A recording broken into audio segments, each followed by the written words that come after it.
ಸ್ವಾತಿಯ ಮಳೆ ಹುಯ್ದು ಮುತ್ತುಗಳ ನೆನೆವಾಗಿ ಭೂತಾಯಿ ನೆನೆದು ಹರಸ್ಯಾಳು. ಮಾವು ಮಲ್ಲಿಗೆಯೊಳಗೆ ಸುಳಿದಾಡಿ ಎಳೆಗಾಡಿ ಕೋಗಿಲೆ ಕೂಗು ಎಂದು ಸರವಿಕ್ಕಿತೋ. ಅರಸರ ಕಥೆಯಲ್ಲ ಗುರುಗಳ ಮತಿಯಲ್ಲ ಬಿತ್ತಿ ಬೆಳೆದವರ ಪಾಡು ಹಾಡಾಯಿತೋ. ಭೇದವ ವಾದವ ಕಾಣದ ಜನರು ಓದನು ಅರಿಯದೆ ಗಾದೆ ಕಟ್ಟಿದರು.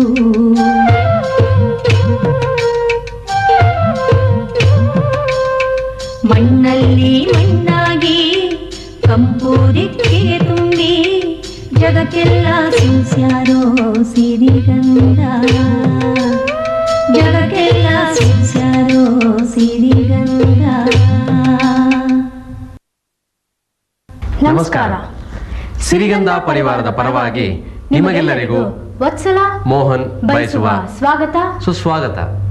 ಸಿರಿಗಂಧದಲ್ಲಿ ನಾವು ಇನ್ನು ಮುಂದೆ ಏನೇನು ನೋಡ್ತೀವಿ, ಏನೇನು ಕೇಳ್ತೀವಿ ಅನ್ನೋದನ್ನ ಎಲ್ರಿಗೂ ತಿಳಿಸ್ಕೊಡೋಣವೇ? ನಮ್ಮ ಜಾನಪದರ ಜೀವನ ವಿಶೇಷ, ಹಬ್ಬ ಆಚರಣೆ, ತೇರು, ಜಾತ್ರೆ, ಊರು ಹಬ್ಬ ಇತ್ಯಾದಿ, ಜಾನಪದ ಕಲಾ ಪ್ರಕಾರಗಳ ಪರಿಚಯ, ಜಾನಪದ ಕ್ಷೇತ್ರದ ವಿದ್ವಾಂಸರು ಹಾಗೂ ಕಲಾವಿದರ ಪರಿಚಯ ಮತ್ತು ವಾರದ ವಿಶೇಷ ಇವುಗಳೆಲ್ಲವನ್ನು ನಿಮಗಾಗಿ ಸಿರಿಗಂಧ ಪ್ರತಿ ವಾರವೂ ತರುತ್ತದೆ.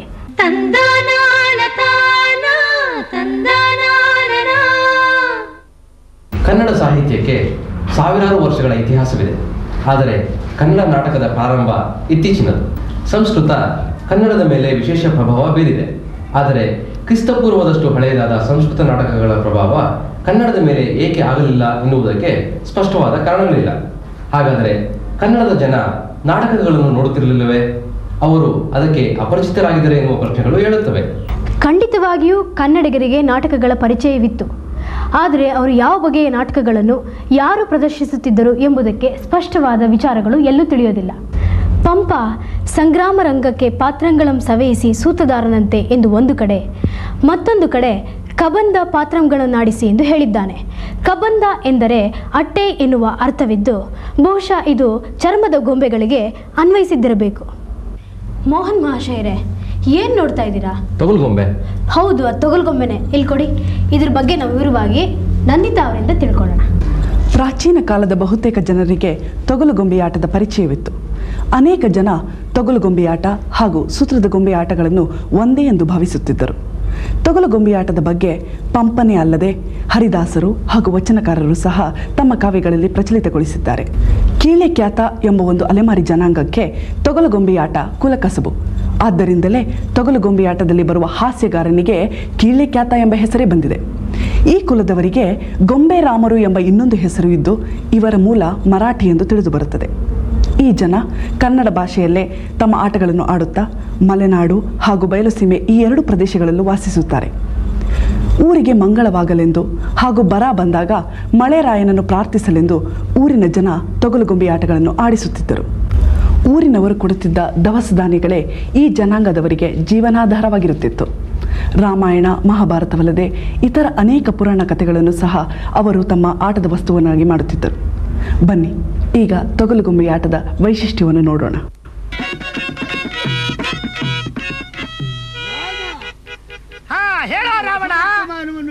ತೊಗಲುಗೊಂಬೆಗಳನ್ನು ಪ್ರಾಣಿಗಳ ಚರ್ಮವನ್ನು ಹದ ಮಾಡಿ ತಯಾರಿಸುತ್ತಾರೆ. ಪಾತ್ರಕ್ಕೆ ತಕ್ಕ ಆಕಾರ, ಬಣ್ಣ, ಉಡುಗೆ ತೊಡುಗೆಗಳನ್ನು ಪಡೆದ ಗೊಂಬೆಗಳು ಹಿನ್ನೆಲೆಯ ಬೆಳಕಿನಲ್ಲಿ ಮೋಹಕವಾಗಿ ಕಾಣುತ್ತವೆ. ಪರದೆ, ನೆಳಲು ಬೆಳಕಿನ ಸಂಯೋಜನೆ, ಬಣ್ಣಗಳ ವೈವಿಧ್ಯ, ಹಿಮ್ಮೇಳ ಸಂಗೀತ ಮತ್ತು ಸಂಭಾಷಣೆ ಇವುಗಳಿಂದ ತೊಗಲುಗೊಂಬೆ ಆಟ ಬಹಳ ರಂಜನೀಯವಾಗಿರುತ್ತದೆ. ತಾಂತ್ರಿಕ ಸಾಧನೆಗಳ ಸಿನಿಮಾ ಮತ್ತು ದೂರದರ್ಶನದ ಮನರಂಜನೆಯ ಈ ಕಾಲದಲ್ಲಿ ತೊಗಲುಗೊಂಬೆ ಆಟ ಪಳೆಯುಳಿಕೆಯಂತೆ ಕಂಡರೂ ಅದರ ಕಲೆಗಾರಿಕೆ ಮತ್ತು ರಂಜಕತೆಗಳನ್ನು ಮೆಚ್ಚಿಕೊಳ್ಳಲೇಬೇಕು. ಸ್ವಾತಂತ್ರ್ಯ ಚಳವಳಿಯ ಸಂದರ್ಭದಲ್ಲಿ ಬಳಕೆಯಾದ ತೊಗಲುಗೊಂಬೆ ಆಟದ ಮಾಧ್ಯಮವನ್ನು ಇಂದಿನ ಅಗತ್ಯಗಳಿಗೆ ಪರಿಣಾಮಕಾರಿಯಾಗಿ ಬಳಸಬಹುದಾದ ಸಾಧ್ಯತೆಯ ಬಗ್ಗೆ ಯೋಚಿಸಬೇಕಾಗಿದೆ. ಜಯ ಮಹಾಗಣನಾಥ, ಜಯ ಮಹಾಗಣನಾಥ, ಜಯ ತು ಸಜ್ಜನ ಚರಿತ, ಜಯ ತು ಸಜ್ಜನ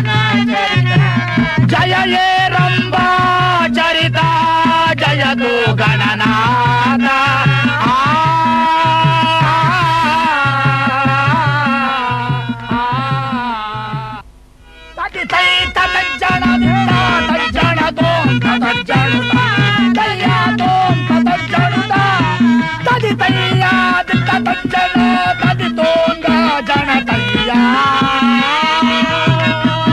ತಾನ ತಾರ ಧಿರತ ತಕದಿಂ ತಕದಿಂ ತಜ್ಜಿಂ ದಿನ ತೋಂ ತಕದಿಂ ತಜ್ಜಿಂ ದಿನ ತೋಂ ತದಿಗಿಟ ತೋಂ ತದಿಗಿಟ ತೋಂ ತದಿಗಿಟ ತೋಂ ಉದಾನ ತಾರ ತದಿನ ತಾರ ದಿನ ಗೋಪಾವಿದೆ ಕೋನಾ ಬೈನ ಗೋಪಾಲ ಗಿರಿದಾರೆ ಗೋಪಾವಿದೆ ಕೋನಾ ಬೈನ ಗೋಪಾಲ ಗಿರಿದಾರೆ ಬಾಬಾ ಬನ್ನಿ ಬಾಬಾ ಬನ್ನಿ ಬಾಬಾ ಮಣಿಯರ ವನ ವಿಹಾರಕ್ಕೆ ಬಾ ಸಖಿ ಬಾ ಅಲ್ಲಿರುವ ವನ ಮಲ್ಲಿಕಾದಿಸು ಅಲ್ಲಿರುವ ವನ ಮಲ್ಲಿಕಾದಿಸು 10 ತಲೆ 20 ತೋಳ್ಗಳ ಒತ್ತು ಮೆರೆಯುತ್ತಿರುವ ಧೃತ ರಾವಣ ಈ ದಿನದಿಂದ ಶಿರಸ್ಸನ್ನು ಕತ್ತರಿಸದೆ ಹೋದರೆ ನಾನು ಶ್ರೀರಾಮಚಂದ್ರನೇ ಬಿಡು ಬಿಡು ನಿನ್ನ ಮಾರ್ಬಲವನ್ನು ನೋಡುತ್ತಾ ಇದ್ದೇನೆ ಪಾಪಾತ್ಮಕಿ ಮಾರ್ಬಲದ ಮೇಲೆ ಯುದ್ಧವನ್ನು ಮಾಡಿ ಗೆಲ್ಲುವ ಕಾರಣವಿರುವುದೇ ರಾಮ ಯಾರಿರೋ ಮಾರ್ಬಲದವರೇ ಮಹಾಪ್ರಭು ರಾಮನನ್ನು ಕೊಂದು ಬಿಸಾಡುವರಾಗಿ ಬಂದು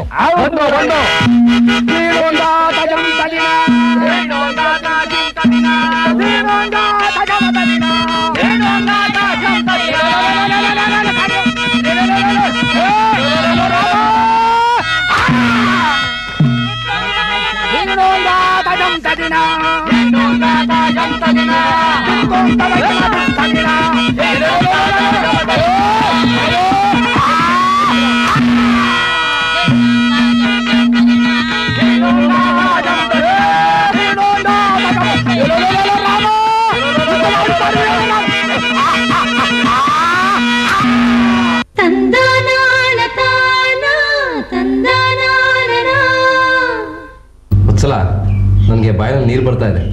ಯಾಕೆ? ಊರ ಹಬ್ಬ ಜ್ಞಾಪಕಕ್ಕೆ ಬರ್ತಾ ಇದೆ. ಊರ ಹಬ್ಬಕ್ಕೂ ನಿಮ್ಮ ಬಾಯಿನಲ್ಲಿ ನೀರು ಬರೋದಕ್ಕೂ ಏನ್ರಿ ಸಂಬಂಧ? ಊರ ಹಬ್ಬ ಅಂದ್ರೆ ಬಾಡೂಟ, ಬಾಡೂಟ ಅಂದಮೇಲೆ ಬಾಯಿನಲ್ಲಿ ನೀರು ಬರ್ದೇ ಇರುತ್ತೆಯೇ? ಊರ ಹಬ್ಬ ಅಂದರೆ ಬರೀ ಬಾಡೂಟ ಒಂದೇನಾ? ಅದರಲ್ಲಿ ಇನ್ನೂ ಸಾಕಷ್ಟು ವಿಚಾರಗಳಿರುತ್ತೆ. ಅದನ್ನು ಕವಿತಾ ಸಾಗರ್ ಅವರಿಂದ ವಿವರವಾಗಿ ತಿಳ್ಕೊಳ್ಳೋಣ. ಹಳ್ಳಿಗಳೆಲ್ಲ ನಗರಗಳತ್ತ ವಲಸೆ ಬರುತ್ತಿರುವ ಈ ಕಾಲದಲ್ಲಿ ಊರ ಹಬ್ಬ ಅಪರೂಪದ ವಿಚಾರ. ಆದರೆ ಒಂದು ಕಾಲಕ್ಕೆ ಒಂದೊಂದು ಹಳ್ಳಿಯೂ ಒಂದು ಕುಟುಂಬ. ಬೇಸಾಯವಲ್ಲದೆ ಉಳಿದೆಲ್ಲ ಕೆಲಸ ಕಾರ್ಯಗಳಲ್ಲೂ ಪರಸ್ಪರರ ಸಹಕಾರ ಇರುತ್ತಿತ್ತು. ಊರನ್ನು ಕಾಯುವ, ತಮ್ಮ ಬದುಕನ್ನು ಹಸನು ಮಾಡುವ, ಊರ ದೇವರುಗಳನ್ನು ಆರಾಧಿಸುವ ದಿನ ಊರ ಹಬ್ಬ. ಶಿಷ್ಟ ಪರಂಪರೆಯ ದೇವರುಗಳು ಹಬ್ಬವನ್ನು ಒಪ್ಪಿಕೊಂಡರೂ ಊರ ಹಬ್ಬ ಸಂಭ್ರಮ ಮತ್ತು ಭಕ್ತಿಯ ಆಚರಣೆಯಾಗಿತ್ತು. ಈಗಲೂ ಸಹ ಅನೇಕ ಹಳ್ಳಿಗಳಲ್ಲಿ ಊರ ಹಬ್ಬ ನಡೆಯುತ್ತದೆ. ಬನ್ನಿ, ಯಾಚೇನಹಳ್ಳಿಗೆ ಹೋಗೋಣ, ಊರ ಹಬ್ಬದಲ್ಲಿ ಪಾಲ್ಗೊಳ್ಳೋಣ.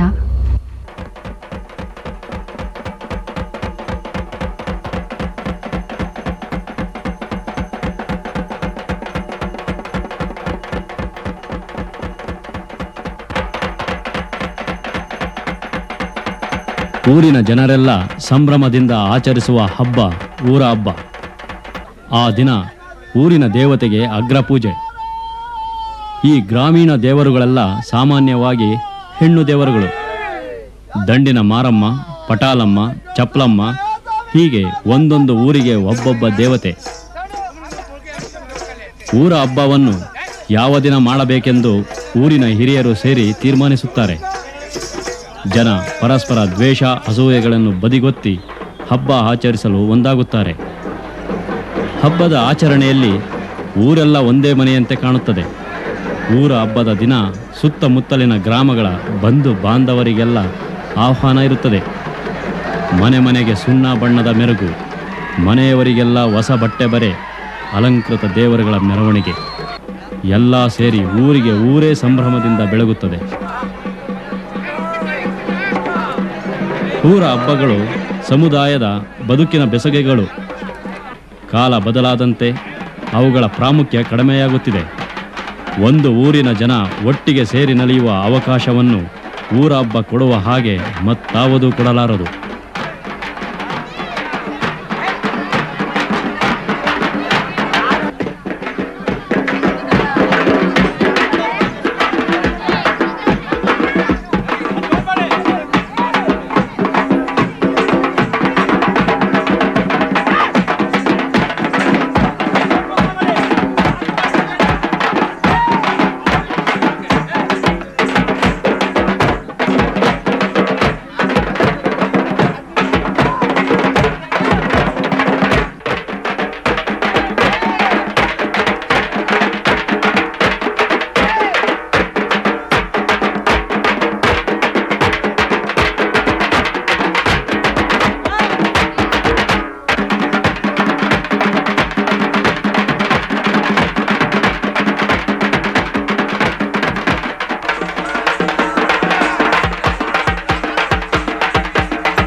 ಎಲ್ಲಿದೆ? ಕರ್ನಾಟಕ ಭಾರತದಲ್ಲಿದೆ.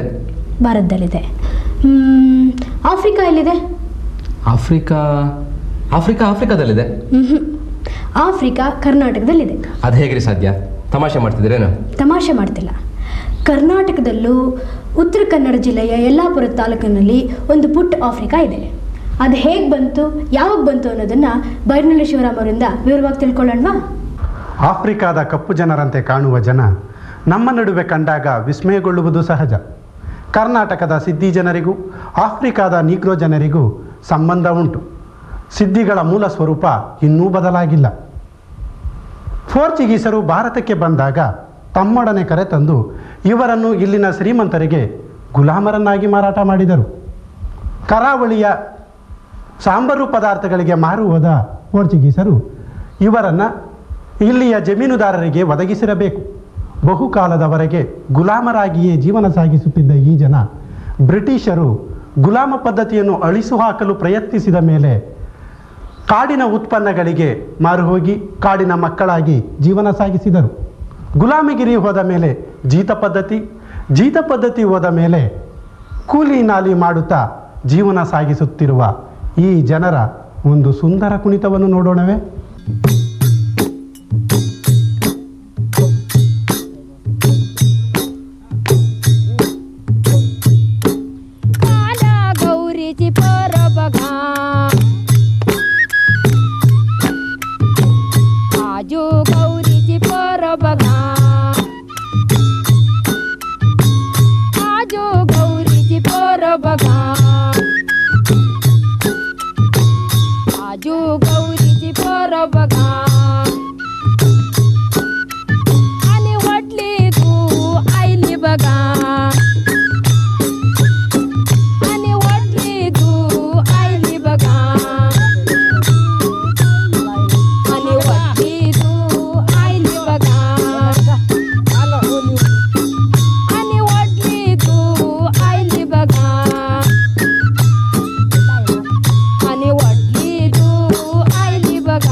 ಕ್ಷೇತ್ರದ ದಿಗ್ಗಜರಲ್ಲಿ ಪ್ರಮುಖರಾದ ಡಾಕ್ಟರ್ ಎಸ್ ಕೆ ಕರೀಂ ಖಾನರ ಹೆಸರನ್ನು ಕೇಳದವರಾರು? ನಡೆದಾಡುವ ಜಾನಪದ ಕೋಶ ಎಂದು ಹೆಸರು ಪಡೆದಿರುವ ಒಂದು ಕಾಲದಲ್ಲಿ ಹೆಸರಾಂತ ಜಾನಪದ ಗಾಯಕರಾಗಿದ್ದ doctor S K Karim Khan ರವರನ್ನು ಸಂದರ್ಶಿಸುತ್ತಾರೆ ಡಾಕ್ಟರ್ ಸಿ ವೀರಣ್ಣ ಅವರು. ಕರ್ನಾಟಕದ ಜನಪದ ರಂಗದ ಭೀಷ್ಮ, ಜಾನಪದ ಜಂಗಮ, ತರುಣ, 92 ವರ್ಷದ ವಿದ್ವಾಂಸ, ಜನಪ್ರಿಯ ಸಾಹಿತಿ, ಲೇಖಕ, ಹೀಗೆ ಅನೇಕ ಕ್ಷೇತ್ರಗಳಲ್ಲಿ ಹೆಸರು ಮಾಡಿದ ನಮ್ಮ ಹಿರಿಯ doctor S K Karim Khan ಅವರನ್ನು ಈ ದಿನ ನಾನು ನಿಮಗೆ ಪರಿಚಯ ಮಾಡಿಕೊಡ್ತಾ ಇದ್ದೇನೆ. ನಮಸ್ಕಾರ ಕರೀಂ ಖಾನ್ ಅವರೇ. ನಮಸ್ಕಾರ. ತಾವು ಒಂದು ಕಾಲಕ್ಕೆ ನೀವು ಬರೆದ ಒಂದು ಹಾಡು ನಮಗೆಲ್ಲ ಬಹಳ ಪ್ರಿಯವಾದದ್ದಾಗಿತ್ತು, ನಟವರ ಗಂಗಾಧರ ಅಂತ. ಅದನ್ನು ಕೇಳ್ತಾ ಇದ್ದರೆ ಇದನ್ನೊಬ್ಬ ಮುಸ್ಲಿಂ ಮನುಷ್ಯ ಬರೆದ ಅಂತ ಅನ್ನೋದು ಕೂಡ ಅಂದ್ಕೊಳ್ಳೋಕೆ ಸಾಧ್ಯ ಇರಲಿಲ್ಲ. ನಾನು ಬಹಳ ಜನಕ್ಕೆ ತಮಾಷೆ ಮಾಡುತ್ತಿದ್ದೆ, ಇದು ಯಾರೋ ಮಠದ ಸ್ವಾಮಿ ಬರೆದಿರುವಂಥ ಸಂಭವ ಇದೆ ಅಂತ ಹೇಳಿ. ಇಂಥ ಹಾಡುಗಳನ್ನು ಕೊಟ್ಟವರು ತಾವು. ಈ ಜನಪದ ಸಾಹಿತ್ಯ ಕ್ಷೇತ್ರಕ್ಕೆ ತಮ್ಮ ಪ್ರವೇಶ ಹೇಗಾಯಿತು, ಯಾವ ವಯಸ್ಸಿನಲ್ಲಾಯಿತು? ನನಗೆ ಶಾಸ್ತ್ರೀಯ ಸಂಗೀತದ ಲಘು ಪರಿಚಯ ಇತ್ತು. ಶಾಸ್ತ್ರೀಯ ಸಂಗೀತದ ಪ್ರತಿ ರಾಗ ಭಗವಂತನನ್ನು ಒಲಿಸ್ಕೊಳ್ಳೋದಕ್ಕೋಸ್ಕರ ರಾಗಗಳು ಸೃಷ್ಟಿಯಾಗಿವೆ. ಆದ್ದರಿಂದ ಆ ರಾಗಗಳಲ್ಲಿ ದೀನಭಾವ ತುಂಬಿಕೊಂಡಿದೆ. ಅದರಲ್ಲಿ ಸ್ಫೂರ್ತಿ ಪ್ರಸ್ಫುರಣ ಆಗೋದಿಲ್ಲ. ಆದರೆ ಜಾನಪದ ಧಾಟಿಗಳಲ್ಲಿ ಹಾಗಲ್ಲ. ಜಾನಪದ ಧಾಟಿಗಳು ನಿಂತಲ್ಲೇ ಕುಣಿಯೋ ಹಾಗೆ ಮಾಡುತ್ತೆ. ಆ ವಾದ್ಯಗಳು ಕೂಡ ಅದನ್ನೇ ಅನುಸರಣೆ ಮಾಡ್ಕೊಂಡು ಹೋಗೋದ್ರಿಂದ ಹೆಚ್ಚು ಪರಿಣಾಮಕಾರಿಯಾಗುತ್ತೆ. ಕ್ರಮಕ್ರಮೇಣ ನನಗೆ ಈ ಧಾಟಿಗಳು ಹಿಡಿಸಿದ್ವು. ಅನಂತರ ಅದರೊಳಗಿನ ತಿರುಳನ್ನು ನೋಡೋದಕ್ಕೆ ಹೋದಾಗ ಅದೂ ಹೆಚ್ಚು ಮನಸ್ಸಿನ ಮೇಲೆ ಪರಿಣಾಮ ಮಾಡ್ತು. ಈಗ ಹೊಲದಲ್ಲಿ ರಾಗಿ ಬೆಳೆದು ನಿಂತಿದೆ. ರೈತ ಅದನ್ನು ನೋಡಿ ಅಭಿಮಾನದಿಂದ ಹೇಳ್ತಾನೆ, ರಾಗಿ ದೇವಾನೆ ಲೋಲ ಸಂಪನ್ನಾನೆ ಸೋಗೆಲ್ಲ ಮುತ್ತು ನವರತ್ನ, ಸೋಗೆಲ್ಲ ಮುತ್ತು ನವರತ್ನ ರಾಗಿ ದೇವ ತೂಗಿ ಬೆಳೆಯೋ ನಮ್ಮ ಹೊಲದಲ್ಲಿ ಅಂಥೇಳಿ. ಆ ರಾಗಿ ತೆನೆಯಲ್ಲಿರೋದು ಕಾಳಲ್ಲ, ಅವು ಜಾತಿ ಮುತ್ತು ನವರತ್ನಗಳಿಂದ ತುಂಬಿವೆ. ಅದಕ್ಕೋಸ್ಕರ ರಾಗಿ ದೇವನೇ ತೂಗಿ ಬೆಳೆ ನಮ್ಮ ಹೊಲದಲ್ಲಿ ಅಂತ ಸಂತೋಷದಿಂದ ಅಭಿಮಾನದಿಂದ ಹೇಳ್ತಾನೆ. ಇಂಥ ಸಾಹಿತ್ಯ ಹೆಚ್ಚೆಚ್ಚು ಪರಿಣಾಮಕಾರಿಯಾಗಿದೆ. ಆಮೇಲೆ ಈ ರಾಗಿ ಕಲ್ಲು ಇದಾವ, ಆ ಅವಿದ್ಯಾವತಿಯಾದ ಹೆಣ್ಮಗಳು ಹೇಳ್ತಾಳೆ, ರಾಗಿ ಕಲ್ಲಿನ ಮೇಲೆ ಚೆಲ್ಲಿವ ನಮ್ಮ ಹಾಡು ಬಲ್ಲಂಥ ಜಾಣಾರು ಬರ್ಕೊಳ್ಳಿ, ಬಲ್ಲಂಥ ಜಾಣಾರು ಬರ್ಕೊಳ್ಳಿ ನಮ್ಮ ಹಾಡ ಬಳ್ಳ ತಕ್ಕೊಂಡು ಅಳಕೊಳ್ಳಿ. ಜಾಣರು ವಿದ್ಯಾವಂತರು ಬಂದು ಬರ್ಕೊಳ್ಳಿ ಇದನ್ನು, ಆಮೇಲೆ ಚಲ್ಲಾಡು ಹೋಗ್ತಾವೆ, ರಾಶಿ ರಾಶಿಯಾಗಿದೆ, ಇದನ್ನು ತಂದು ತುಂಬ್ಕೊಂಡು ಹೋಗಿ ಅಂತ. ಅದೇ ರೀತಿ ಕೋಲಾಟದಲ್ಲಿ ಹೇಗೆ ಬರುತ್ತೆ ಅಂತ ಅಂದರೆ, 10,000 ಪದವ ಎತ್ತಿನ ಮೇಲೆ ಹೇರಿಕೊಂಡು ಮತ್ತೆ 1,000 ಕೈಲಿ ಹಿಡ್ಕೊಂಡು ಕೋಲೆ, 8,000 ಪದವ ಒಂಟೆ ಮೇಲೆ ಹೇರಿಕೊಂಡು ಬಸವಣ್ಣನ ಸಭೆಗೆ ಬಂದೇವು ಕೋಲೆ, ಕೋಲಿನ ಮೇಲೊಬ್ಬ ಬಸವಣ್ಣ ಕೂತ್ಕೊಂಡು ಲಾಲಿಸಿ ಪದವ ಬರ್ಕೊಂಡ ಕೋಲೆ. ಅಂದರೆ 19,000 ಜಾನಪದ ಪದಗಳನ್ನು ಬಸವಣ್ಣನವರು ಕಲ್ತಿದ್ರು. ಆದ್ದರಿಂದಲೇ ಅವರ ವಚನಗಳು ಸರಳ, ಸುಂದರ, ಸುಭಗ ಶೈಲಿಯಲ್ಲಿ ಪರಿಣಾಮಕಾರಿಯಾಗಿ ಹೃದಯಂಗಮವಾಗಿ ರೂಪುಗೊಳ್ಳಲು ಅವಕಾಶವಾಯಿತು.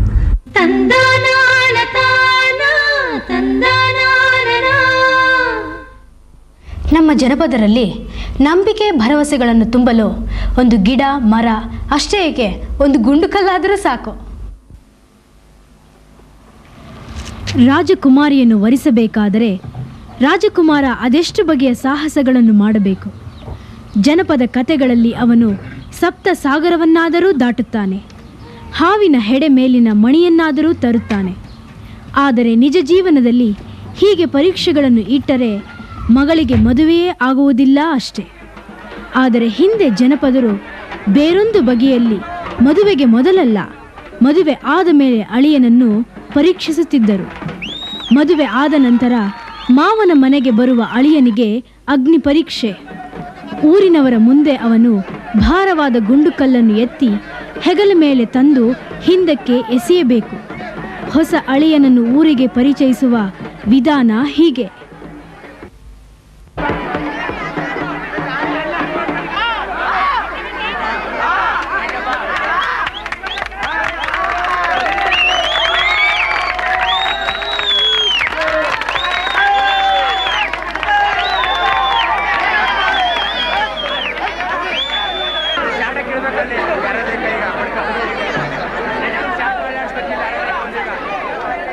ತಂದಾನಾನ ತಾನ ತಂದಾನಾನ.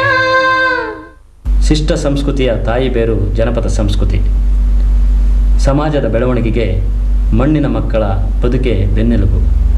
ಮಣ್ಣಿನ ಮಕ್ಕಳ ಬದುಕಿನಲ್ಲಿ ಅಂತರ್ಗತವಾಗಿರುವ ಕ್ರಿಯಾಶಕ್ತಿ ಮತ್ತು ಕಲಾವಂತಿಕೆಯನ್ನು ಪರಿಚಯಿಸುವ ಉದ್ದೇಶ ಈ ಮಾಲಿಕೆಗಳದ್ದು.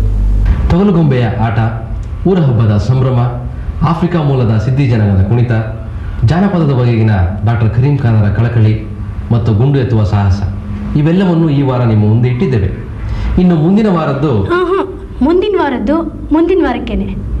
ಅಲ್ಲಿವರೆಗೆ ಸಿರಿಗಂಧ ಪರಿವಾರದ ಪರವಾಗಿ ನಿಮಗೆಲ್ಲರಿಗೂ ವತ್ಸಲ ಮೋಹನ್ ಬಯಸುವ ಸ್ವಾಗತ ಸುಸ್ವಾಗತ.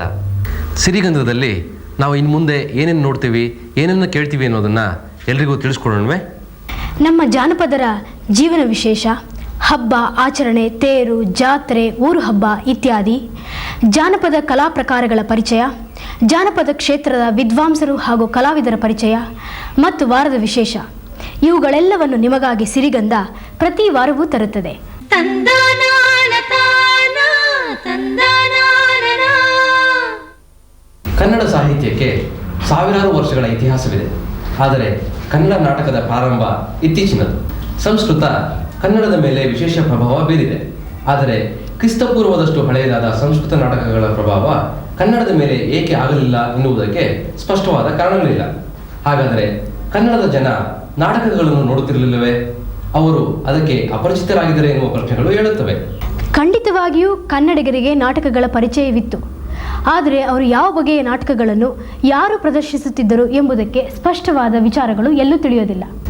ಪಂಪ ಸಂಗ್ರಾಮ ರಂಗಕ್ಕೆ ಪಾತ್ರಂಗಳಂ ಸವೆಯಿಸಿ ಸೂತದಾರನಂತೆ ಎಂದು ಒಂದು ಕಡೆ, ಮತ್ತೊಂದು ಕಡೆ ಕಬಂದ ಪಾತ್ರಂಗಳನ್ನಾಡಿಸಿ ಎಂದು ಹೇಳಿದ್ದಾನೆ.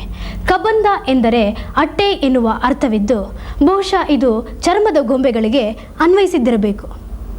ಮೋಹನ್ ಮಹಾಶಯರೇ, ಏನು ನೋಡ್ತಾ ಇದ್ದೀರಾ? ತೊಗಲುಗೊಂಬೆ. ಹೌದು, ಅದು ತೊಗಲುಗೊಂಬೆನೆ. ಇಲ್ಲಿ ಕೊಡಿ. ಇದ್ರ ಬಗ್ಗೆ ನಾವು ವಿವರವಾಗಿ ನಂದಿತಾ ಅವರಿಂದ ತಿಳ್ಕೊಳ್ಳೋಣ. ಪ್ರಾಚೀನ ಕಾಲದ ಬಹುತೇಕ ಜನರಿಗೆ ತೊಗಲುಗೊಂಬೆಯಾಟದ ಪರಿಚಯವಿತ್ತು. ಅನೇಕ ಜನ ತೊಗಲುಗೊಂಬೆಯಾಟ ಹಾಗೂ ಸೂತ್ರದ ಗೊಂಬೆಯಾಟಗಳನ್ನು ಒಂದೇ ಎಂದು ಭಾವಿಸುತ್ತಿದ್ದರು. ತೊಗಲುಗೊಂಬೆಯಾಟದ ಬಗ್ಗೆ ಪಂಪನೇ ಅಲ್ಲದೆ ಹರಿದಾಸರು ಹಾಗೂ ವಚನಕಾರರು ಸಹ ತಮ್ಮ ಕಾವ್ಯಗಳಲ್ಲಿ ಪ್ರಚಲಿತಗೊಳಿಸಿದ್ದಾರೆ. ಕೀಳೆಕ್ಯಾತ ಎಂಬ ಒಂದು ಅಲೆಮಾರಿ ಜನಾಂಗಕ್ಕೆ ತೊಗಲುಗೊಂಬೆಯಾಟ ಕುಲಕಸಬು. ಆದ್ದರಿಂದಲೇ ತೊಗಲುಗೊಂಬೆಯಾಟದಲ್ಲಿ ಬರುವ ಹಾಸ್ಯಗಾರನಿಗೆ ಕೀಳೆಕ್ಯಾತ ಎಂಬ ಹೆಸರೇ ಬಂದಿದೆ. ಈ ಕುಲದವರಿಗೆ ಗೊಂಬೆ ರಾಮರು ಎಂಬ ಇನ್ನೊಂದು ಹೆಸರು ಇದ್ದು ಇವರ ಮೂಲ ಮರಾಠಿ ಎಂದು ತಿಳಿದು ಬರುತ್ತದೆ. ಈ ಜನ ಕನ್ನಡ ಭಾಷೆಯಲ್ಲೇ ತಮ್ಮ ಆಟಗಳನ್ನು ಆಡುತ್ತಾ ಮಲೆನಾಡು ಹಾಗೂ ಬಯಲುಸೀಮೆ ಈ ಎರಡು ಪ್ರದೇಶಗಳಲ್ಲೂ ವಾಸಿಸುತ್ತಾರೆ. ಊರಿಗೆ ಮಂಗಳವಾಗಲೆಂದು ಹಾಗೂ ಬರ ಬಂದಾಗ ಮಳೆರಾಯನನ್ನು ಪ್ರಾರ್ಥಿಸಲೆಂದು ಊರಿನ ಜನ ತೊಗಲುಗೊಂಬೆ ಆಟಗಳನ್ನು ಆಡಿಸುತ್ತಿದ್ದರು. ಊರಿನವರು ಕೊಡುತ್ತಿದ್ದ ದವಸ ಧಾನ್ಯಗಳೇ ಈ ಜನಾಂಗದವರಿಗೆ ಜೀವನಾಧಾರವಾಗಿರುತ್ತಿತ್ತು. ರಾಮಾಯಣ ಮಹಾಭಾರತವಲ್ಲದೆ ಇತರ ಅನೇಕ ಪುರಾಣ ಕಥೆಗಳನ್ನು ಸಹ ಅವರು ತಮ್ಮ ಆಟದ ವಸ್ತುವನ್ನಾಗಿ ಮಾಡುತ್ತಿದ್ದರು. ಬನ್ನಿ ಈಗ ತೊಗಲುಗೊಂಬೆ ಆಟದ ವೈಶಿಷ್ಟ್ಯವನ್ನು ನೋಡೋಣ.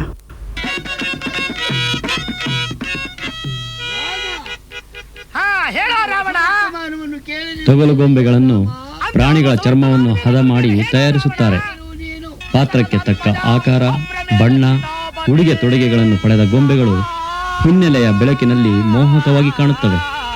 ಪರದೆ, ನೆಳಲು ಬೆಳಕಿನ ಸಂಯೋಜನೆ, ಬಣ್ಣಗಳ ವೈವಿಧ್ಯ, ಹಿಮ್ಮೇಳ ಸಂಗೀತ ಮತ್ತು ಸಂಭಾಷಣೆ ಇವುಗಳಿಂದ ತೊಗಲುಗೊಂಬೆ ಆಟ ಬಹಳ ರಂಜನೀಯವಾಗಿರುತ್ತದೆ. ತಾಂತ್ರಿಕ ಸಾಧನೆಗಳ ಸಿನಿಮಾ ಮತ್ತು ದೂರದರ್ಶನದ ಮನರಂಜನೆಯ ಈ ಕಾಲದಲ್ಲಿ ತೊಗಲುಗೊಂಬೆ ಆಟ ಪಳೆಯುಳಿಕೆಯಂತೆ ಕಂಡರೂ ಅದರ ಕಲೆಗಾರಿಕೆ ಮತ್ತು ರಂಜಕತೆಗಳನ್ನು ಮೆಚ್ಚಿಕೊಳ್ಳಲೇಬೇಕು. ಸ್ವಾತಂತ್ರ್ಯ ಚಳವಳಿಯ ಸಂದರ್ಭದಲ್ಲಿ ಬಳಕೆಯಾದ ತೊಗಲುಗೊಂಬೆ ಆಟದ ಮಾಧ್ಯಮವನ್ನು ಇಂದಿನ ಅಗತ್ಯಗಳಿಗೆ ಪರಿಣಾಮಕಾರಿಯಾಗಿ ಬಳಸಬಹುದಾದ ಸಾಧ್ಯತೆಯ ಬಗ್ಗೆ ಯೋಚಿಸಬೇಕಾಗಿದೆ.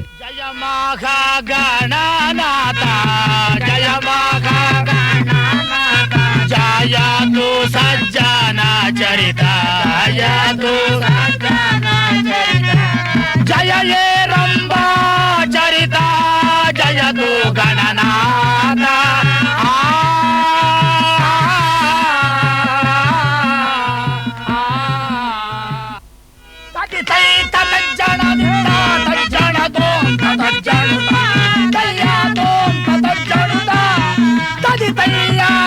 ತಜ್ಜಣ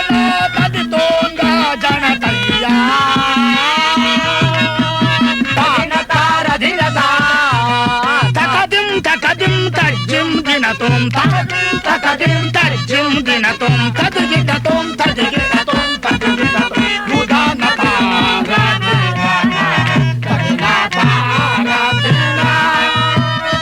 ಗೋಪಾಲ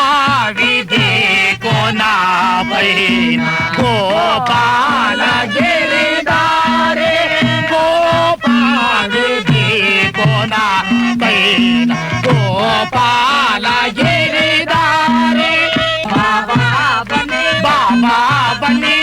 ಬಾಬಾ ಮಣಿಯರ ವನ ವಿಹಾರಕ್ಕೆ ಬಾ ಸಖಿ ಬಾ ಅಲ್ಲಿರುವ ವನ ಮಲ್ಲಿಕಾದಿಸು ಅಲ್ಲಿರುವ ವನ ಮಲ್ಲಿಕಾದಿಸು 10 ತಲೆ 20 ತೋಳ್ಗಳ ಒತ್ತು ಮೆರೆಯುತ್ತಿರುವ ಧೃತ ರಾವಣ ಈ ದಿನದಿಂದ ಶಿರಸ್ಸನ್ನು ಕತ್ತರಿಸದೆ ಹೋದರೆ ನಾನು ಶ್ರೀರಾಮಚಂದ್ರನೇ ಬಿಡು ಬಿಡು ನಿನ್ನ ಮಾರ್ಭರವನ್ನು ನೋಡುತ್ತಾ ಇದ್ದೇನೆ ಪಾಪಾತ್ಮಕಿ. ಮಾರ್ಭರದ ಮೇಲೆ ಯುದ್ಧವನ್ನು ಮಾಡಿ ಗೆಲ್ಲುವ ಕಾರಣವಿರುವುದೇ ರಾಮ. ಯಾರಿರೋ ಮಾರ್ಬೇಡದವರೇ ಮಹಾಪ್ರಭು ರಾಮನನ್ನು ಕೊಂದು ಬಿಸಾಡುವರಾಗಿ ಬಂದು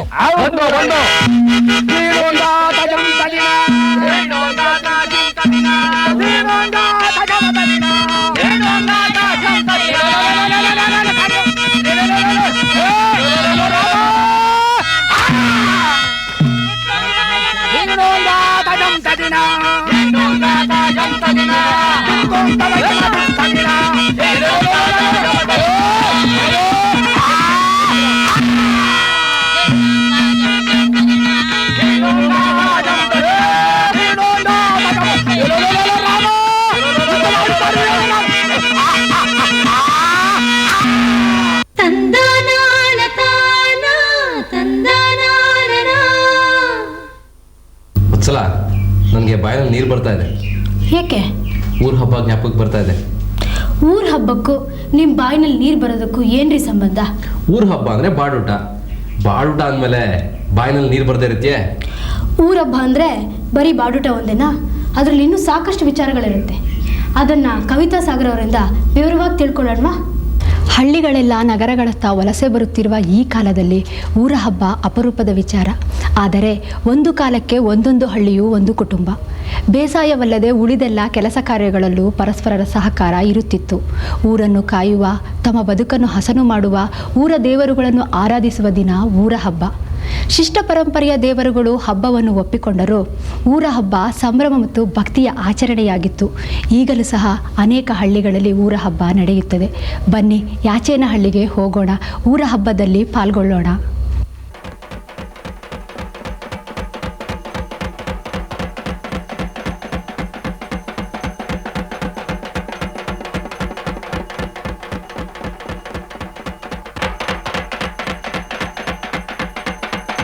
ಊರಿನ ಜನರೆಲ್ಲ ಸಂಭ್ರಮದಿಂದ ಆಚರಿಸುವ ಹಬ್ಬ ಊರ ಹಬ್ಬ. ಆ ದಿನ ಊರಿನ ದೇವತೆಗೆ ಅಗ್ರಪೂಜೆ. ಈ ಗ್ರಾಮೀಣ ದೇವರುಗಳೆಲ್ಲ ಸಾಮಾನ್ಯವಾಗಿ ಹೆಣ್ಣು ದೇವರುಗಳು.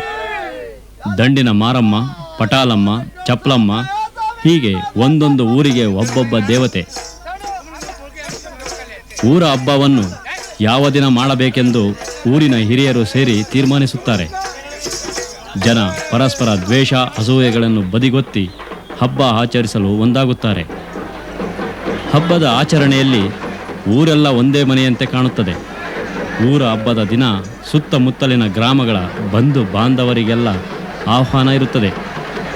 ಮನೆ ಮನೆಗೆ ಸುಣ್ಣ ಬಣ್ಣದ ಮೆರುಗು, ಮನೆಯವರಿಗೆಲ್ಲ ಹೊಸ ಬಟ್ಟೆ ಬರೆ, ಅಲಂಕೃತ ದೇವರುಗಳ ಮೆರವಣಿಗೆ ಎಲ್ಲ ಸೇರಿ ಊರಿಗೆ ಊರೇ ಸಂಭ್ರಮದಿಂದ ಬೆಳಗುತ್ತದೆ. ಊರ ಹಬ್ಬಗಳು ಸಮುದಾಯದ ಬದುಕಿನ ಬೆಸುಗೆಗಳು. ಕಾಲ ಬದಲಾದಂತೆ ಅವುಗಳ ಪ್ರಾಮುಖ್ಯ ಕಡಿಮೆಯಾಗುತ್ತಿದೆ. ಒಂದು ಊರಿನ ಜನ ಒಟ್ಟಿಗೆ ಸೇರಿ ನಲಿಯುವ ಅವಕಾಶವನ್ನು ಊರ ಹಬ್ಬ ಕೊಡುವ ಹಾಗೆ ಮತ್ತಾವುದೂ ಕೊಡಲಾರದು.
ಎಲ್ಲಿದೆ? ಕರ್ನಾಟಕ ಭಾರತದಲ್ಲಿದೆ. ಭಾರತದಲ್ಲಿದೆ. ಆಫ್ರಿಕಾ ಎಲ್ಲಿದೆ? ಆಫ್ರಿಕಾದಲ್ಲಿದೆ. ಆಫ್ರಿಕಾ ಕರ್ನಾಟಕದಲ್ಲಿದೆ. ಅದು ಹೇಗ್ರಿ ಸಾಧ್ಯ? ತಮಾಷೆ ಮಾಡ್ತಿದ್ದೀರೇನು? ತಮಾಷೆ ಮಾಡ್ತಿಲ್ಲ. ಕರ್ನಾಟಕದಲ್ಲೂ ಉತ್ತರ ಕನ್ನಡ ಜಿಲ್ಲೆಯ ಯಲ್ಲಾಪುರ ತಾಲೂಕಿನಲ್ಲಿ ಒಂದು ಪುಟ್ಟ ಆಫ್ರಿಕಾ ಇದೆ. ಅದು ಹೇಗೆ ಬಂತು, ಯಾವಾಗ ಬಂತು ಅನ್ನೋದನ್ನು ಬೈರನಹಳ್ಳಿ ಶಿವರಾಮ್ ಅವರಿಂದ ವಿವರವಾಗಿ ತಿಳ್ಕೊಳ್ಳೋಣವಾ? ಆಫ್ರಿಕಾದ ಕಪ್ಪು ಜನರಂತೆ ಕಾಣುವ ಜನ ನಮ್ಮ ನಡುವೆ ಕಂಡಾಗ ವಿಸ್ಮಯಗೊಳ್ಳುವುದು ಸಹಜ. ಕರ್ನಾಟಕದ ಸಿದ್ಧಿ ಜನರಿಗೂ ಆಫ್ರಿಕಾದ ನೀಗ್ರೋ ಜನರಿಗೂ ಸಂಬಂಧ ಉಂಟು. ಸಿದ್ಧಿಗಳ ಮೂಲ ಸ್ವರೂಪ ಇನ್ನೂ ಬದಲಾಗಿಲ್ಲ. ಪೋರ್ಚುಗೀಸರು ಭಾರತಕ್ಕೆ ಬಂದಾಗ ತಮ್ಮೊಡನೆ ಕರೆತಂದು ಇವರನ್ನು ಇಲ್ಲಿನ ಶ್ರೀಮಂತರಿಗೆ ಗುಲಾಮರನ್ನಾಗಿ ಮಾರಾಟ ಮಾಡಿದರು. ಕರಾವಳಿಯ ಸಾಂಬಾರು ಪದಾರ್ಥಗಳಿಗೆ ಮಾರು ಹೋದ ಪೋರ್ಚುಗೀಸರು ಇವರನ್ನು ಇಲ್ಲಿಯ ಜಮೀನುದಾರರಿಗೆ ಒದಗಿಸಿರಬೇಕು. ಬಹುಕಾಲದವರೆಗೆ ಗುಲಾಮರಾಗಿಯೇ ಜೀವನ ಸಾಗಿಸುತ್ತಿದ್ದ ಈ ಜನ ಬ್ರಿಟಿಷರು ಗುಲಾಮ ಪದ್ಧತಿಯನ್ನು ಅಳಿಸಿ ಹಾಕಲು ಪ್ರಯತ್ನಿಸಿದ ಮೇಲೆ ಕಾಡಿನ ಉತ್ಪನ್ನಗಳಿಗೆ ಮಾರುಹೋಗಿ ಕಾಡಿನ ಮಕ್ಕಳಾಗಿ ಜೀವನ ಸಾಗಿಸಿದರು. ಗುಲಾಮಗಿರಿ ಹೋದ ಮೇಲೆ ಜೀತ ಪದ್ಧತಿ ಹೋದ ಮೇಲೆ ಕೂಲಿ ನಾಲಿ ಮಾಡುತ್ತಾ ಜೀವನ ಸಾಗಿಸುತ್ತಿರುವ ಈ ಜನರ ಒಂದು ಸುಂದರ ಕುಣಿತವನ್ನು ನೋಡೋಣವೇ?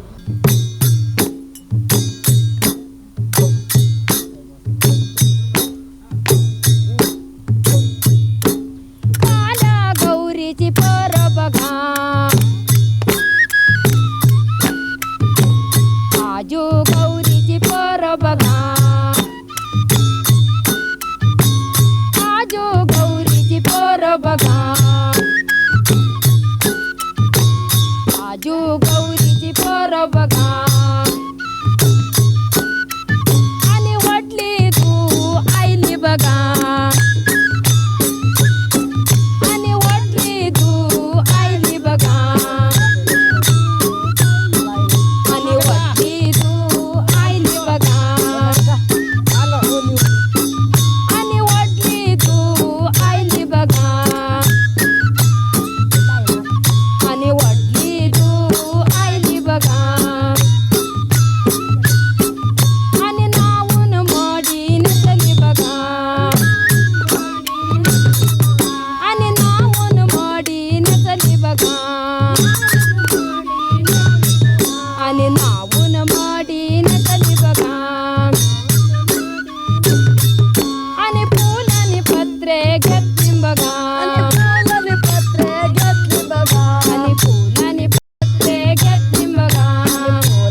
ಕರ್ನಾಟಕ ಜಾನಪದ ಕ್ಷೇತ್ರದ ದಿಗ್ಗಜರಲ್ಲಿ ಪ್ರಮುಖರಾದ ಡಾಕ್ಟರ್ ಎಸ್.ಕೆ. ಕರೀಂ ಖಾನರ ಹೆಸರನ್ನು ಕೇಳದವರಾರು?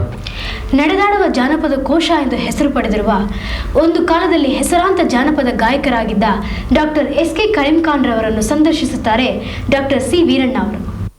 ಕರ್ನಾಟಕದ ಜನಪದ ರಂಗದ ಭೀಷ್ಮ, ಜಾನಪದ ಜಂಗಮ, ತರುಣ, 92 ವರ್ಷದ ವಿದ್ವಾಂಸ, ಜನಪ್ರಿಯ ಸಾಹಿತಿ, ಲೇಖಕ, ಹೀಗೆ ಅನೇಕ ಕ್ಷೇತ್ರಗಳಲ್ಲಿ ಹೆಸರು ಮಾಡಿದ ನಮ್ಮ ಹಿರಿಯ ಡಾಕ್ಟರ್ ಎಸ್.ಕೆ. ಕರೀಂ ಖಾನ್ ಅವರನ್ನು ಈ ದಿನ ನಾನು ನಿಮಗೆ ಪರಿಚಯ ಮಾಡಿಕೊಡ್ತಾ ಇದ್ದೇನೆ. ನಮಸ್ಕಾರ ಕರೀಂ ಖಾನ್ ಅವರೇ. ನಮಸ್ಕಾರ. ತಾವು ಒಂದು ಕಾಲಕ್ಕೆ ನೀವು ಬರೆದ ಒಂದು ಹಾಡು ನಮಗೆಲ್ಲ ಬಹಳ ಪ್ರಿಯವಾದದ್ದಾಗಿತ್ತು, ನಟವರ ಗಂಗಾಧರ ಅಂತ. ಅದನ್ನು ಕೇಳ್ತಾ ಇದ್ದರೆ ಇದನ್ನೊಬ್ಬ ಮುಸ್ಲಿಂ ಮನುಷ್ಯ ಬರೆದ ಅಂತ ಅನ್ನೋದು ಕೂಡ ಅಂದ್ಕೊಳ್ಳೋಕೆ ಸಾಧ್ಯ ಇರಲಿಲ್ಲ. ನಾನು ಬಹಳ ಜನಕ್ಕೆ ತಮಾಷೆ ಮಾಡುತ್ತಿದ್ದೆ, ಇದು ಯಾರೋ ಮಠದ ಸ್ವಾಮಿ ಬರೆದಿರುವಂಥ ಸಂಭವ ಇದೆ ಅಂತ ಹೇಳಿ. ಇಂಥ ಹಾಡುಗಳನ್ನು ಕೊಟ್ಟವರು ತಾವು. ಈ ಜನಪದ ಸಾಹಿತ್ಯ ಕ್ಷೇತ್ರಕ್ಕೆ ತಮ್ಮ ಪ್ರವೇಶ ಹೇಗಾಯಿತು, ಯಾವ ವಯಸ್ಸಿನಲ್ಲಾಯಿತು? ನನಗೆ ಶಾಸ್ತ್ರೀಯ ಸಂಗೀತದ ಲಘು ಪರಿಚಯ ಇತ್ತು. ಶಾಸ್ತ್ರೀಯ ಸಂಗೀತದ ಪ್ರತಿ ರಾಗ ಭಗವಂತನನ್ನು ಒಲಿಸ್ಕೊಳ್ಳೋದಕ್ಕೋಸ್ಕರ ರಾಗಗಳು ಸೃಷ್ಟಿಯಾಗಿವೆ. ಆದ್ದರಿಂದ ಆ ರಾಗಗಳಲ್ಲಿ ದೀನಭಾವ ತುಂಬಿಕೊಂಡಿದೆ. ಅದರಲ್ಲಿ ಸ್ಫೂರ್ತಿ ಪ್ರಸ್ಫುರಣ ಆಗೋದಿಲ್ಲ. ಆದರೆ ಜಾನಪದ ಧಾಟಿಗಳಲ್ಲಿ ಹಾಗಲ್ಲ. ಜಾನಪದ ಧಾಟಿಗಳು ನಿಂತಲ್ಲೇ ಕುಣಿಯೋ ಹಾಗೆ ಮಾಡುತ್ತೆ. ಆ ವಾದ್ಯಗಳು ಕೂಡ ಅದನ್ನೇ ಅನುಸರಣೆ ಮಾಡ್ಕೊಂಡು ಹೋಗೋದ್ರಿಂದ ಹೆಚ್ಚು ಪರಿಣಾಮಕಾರಿಯಾಗುತ್ತೆ. ಕ್ರಮಕ್ರಮೇಣ ನನಗೆ ಈ ಧಾಟಿಗಳು ಹಿಡಿಸೋದು, ಅನಂತರ ಅದರೊಳಗಿನ ತಿರುಳನ್ನು ನೋಡೋದಕ್ಕೆ ಹೋದಾಗ ಅದೂ ಹೆಚ್ಚು ಮನಸ್ಸಿನ ಮೇಲೆ ಪರಿಣಾಮ ಮಾಡ್ತು. ಈಗ ಹೊಲದಲ್ಲಿ ರಾಗಿ ಬೆಳೆದು ನಿಂತಿದೆ. ರೈತ ಅದನ್ನು ನೋಡಿ ಅಭಿಮಾನದಿಂದ ಹೇಳ್ತಾನೆ, ರಾಗಿ ದೇವಾನೆ ಲೋಲ ಸಂಪನ್ನಾನೆ ಸೋಗೆಲ್ಲ ಮುತ್ತು ನವರತ್ನ, ಸೋಗೆಲ್ಲ ಮುತ್ತು ನವರತ್ನ ರಾಗಿ ದೇವ ತೂಗಿ ಬೆಳೆಯೋ ನಮ್ಮ ಹೊಲದಲ್ಲಿ ಅಂಥೇಳಿ. ಆ ರಾಗಿ ತೆನೆಯಲ್ಲಿರೋದು ಕಾಳಲ್ಲ, ಅವು ಜಾತಿ ಮುತ್ತು ನವರತ್ನಗಳಿಂದ ತುಂಬಿವೆ. ಅದಕ್ಕೋಸ್ಕರ ರಾಗಿ ದೇವನೇ ತೂಗಿ ಬೆಳೆ ನಮ್ಮ ಹೊಲದಲ್ಲಿ ಅಂತ ಸಂತೋಷದಿಂದ ಅಭಿಮಾನದಿಂದ ಹೇಳ್ತಾನೆ. ಇಂಥ ಸಾಹಿತ್ಯ ಹೆಚ್ಚೆಚ್ಚು ಪರಿಣಾಮಕಾರಿಯಾಗಿದೆ. ಆಮೇಲೆ ಈ ರಾಗಿ ಕಲ್ಲು ಇದಾವ, ಆ ಅವಿದ್ಯಾವತಿಯಾದ ಹೆಣ್ಮಗಳು ಹೇಳ್ತಾಳೆ, ರಾಗಿ ಕಲ್ಲಿನ ಮೇಲೆ ಚೆಲ್ಲಿವ ನಮ್ಮ ಹಾಡು ಬಲ್ಲಂಥ ಜಾಣಾರು ಬರ್ಕೊಳ್ಳಿ, ಬಲ್ಲಂಥ ಜಾಣಾರು ಬರ್ಕೊಳ್ಳಿ ನಮ್ಮ ಹಾಡ ಬಳ್ಳ ತಕ್ಕೊಂಡು ಅಳಕೊಳ್ಳಿ, ಜಾಣರು ವಿದ್ಯಾವಂತರು ಬಂದು ಬರ್ಕೊಳ್ಳಿ ಇದನ್ನು, ಆಮೇಲೆ ಚಲ್ಲಾಡು ಹೋಗ್ತಾವೆ ರಾಶಿ ರಾಶಿಯಾಗಿದೆ, ಇದನ್ನು ತಂದು ತುಂಬ್ಕೊಂಡು ಹೋಗಿ ಅಂತ. ಅದೇ ರೀತಿ ಕೋಲಾಟದಲ್ಲಿ ಹೇಗೆ ಬರುತ್ತೆ ಅಂತ ಅಂದರೆ, 10,000 ಪದವ ಎತ್ತಿನ ಮೇಲೆ ಹೇರಿಕೊಂಡು ಮತ್ತೆ 1,000 ಕೈಲಿ ಹಿಡ್ಕೊಂಡು ಕೋಲೆ, 8,000 ಪದವ ಒಂಟೆ ಮೇಲೆ ಹೇರಿಕೊಂಡು ಬಸವಣ್ಣನ ಸಭೆಗೆ ಬಂದೇವು ಕೋಲೆ, ಕೋಲಿನ ಮೇಲೊಬ್ಬ ಬಸವಣ್ಣ ಕೂತ್ಕೊಂಡು ಲಾಲಿಸಿ ಪದವ ಬರ್ಕೊಂಡ ಕೋಲೆ. ಅಂದರೆ 19,000 ಜಾನಪದ ಪದಗಳನ್ನು ಬಸವಣ್ಣನವರು ಕಲ್ತಿದ್ರು. ಆದ್ದರಿಂದಲೇ ಅವರ ವಚನಗಳು ಸರಳ, ಸುಂದರ, ಸುಭಗ ಶೈಲಿಯಲ್ಲಿ ಪರಿಣಾಮಕಾರಿಯಾಗಿ ಹೃದಯಂಗಮವಾಗಿ ರೂಪುಗೊಳ್ಳಲು ಅವಕಾಶವಾಯಿತು.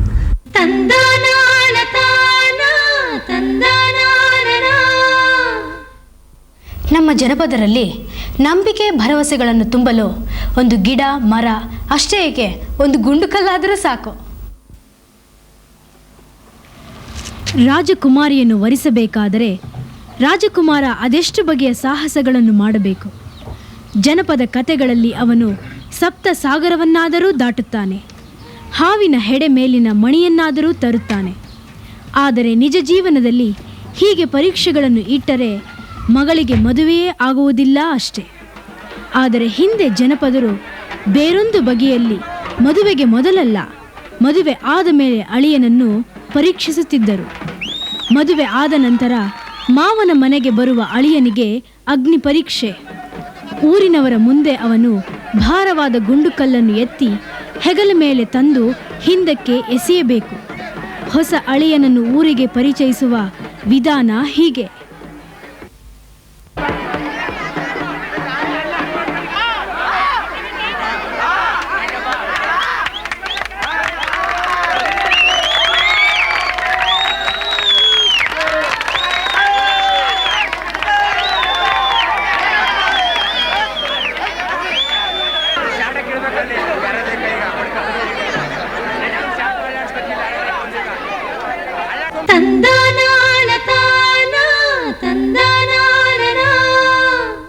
ಶಿಷ್ಟ ಸಂಸ್ಕೃತಿಯ ತಾಯಿ ಬೇರು ಜನಪದ ಸಂಸ್ಕೃತಿ.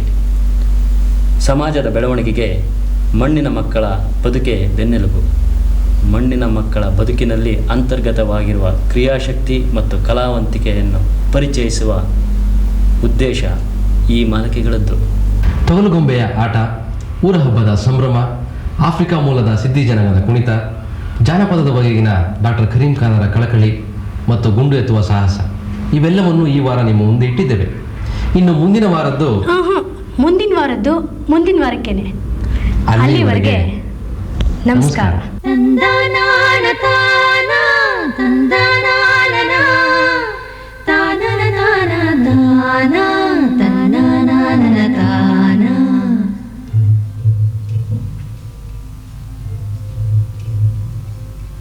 ಕರುನಾಡ ಮೂಡಲಲ್ಲಿ ಬೆಳ್ಳಿರಾಯರು ಬೆಳಗಿ ಬಣ್ಣದ ನವಿಲು ಕುಣಿದಾವು. ತಂದನಾನ ತಾನ ತಂದನಾನ ಸ್ವಾತಿಯ ಮಳೆ ಹುಯ್ದು ಮುತ್ತುಗಳ ತೆನೆಬಾಗಿ ಭೂತಾಯಿ ನೆನೆದು ಹರಸ್ಯಾಳು. ಮಾವು ಮಲ್ಲಿಗೆಯೊಳಗೆ ಸುಳಿದಾಡಿ ಎಳೆಗಾಡಿ ಕೋಗಿಲೆ ಕುಹು ಎಂದು ಸರಬಿಕ್ಕಿತೋ. ಅರಸರ ಕಥೆಯಲ್ಲ, ಗುರುಗಳ ಮತಿಯಲ್ಲ, ಬಿತ್ತಿ ಬೆಳೆದವರ ಪಾಡು ಹಾಡಾಯಿತೋ. ವೇದವ ಓದವ ಕಾಣದ ಜನರು ಓದನು ಅರಿಯದೆ ಗಾದೆ ಕಟ್ಟಿದರು.